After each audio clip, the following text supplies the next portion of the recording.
আসসালামু আলাইকুম। আমি সৈয়দা শরীফা আলম বলছি। আমি এসেছি জামালপুর সদর থেকে আমার মাকে নিয়ে এবার কেয়ার হসপিটাল চিটংয়ে। তো এই হসপিটালের যোগাযোগটা আমার মামা করেছে। যেহেতু আমার নানুর বাড়ি হচ্ছে চট্টগ্রাম। তো আমার মামা ডক্টর সুরমান আলী স্যার এবার কেয়ার হসপিটালে যিনি বসেন, ওনার সম্পর্কে যোগাযোগ করে তারপর সিলেক্ট করেন যে ওনার ধারায় আমার মাকে ট্রিটমেন্ট করাবেন।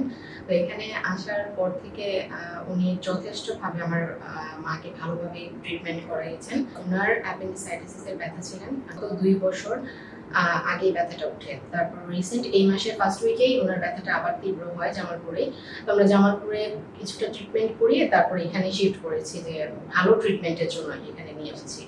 তো ওনার অ্যাপেন্ডিসাইটিসের ব্যথাটা ছিল অনেক বেশি, যার জন্য আমাদের সার্জারি করার প্রয়োজন হয়েছে। তো ডক্টর সুরমান আলী স্যার আমার মাকে ল্যাপারোস্কোপিক সার্জারির মাধ্যমে সুস্থ করে দেবেন।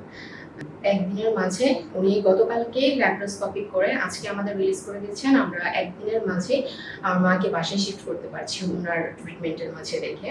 তো ধন্যবাদ ডক্টর সুরমান আলী স্যারকে এবং ধন্যবাদ এবার কেয়ার হসপিটালের প্রত্যেকটা স্টাফকে, যারা সবাই অনেক সাহায্য করেছে আমাদেরকে।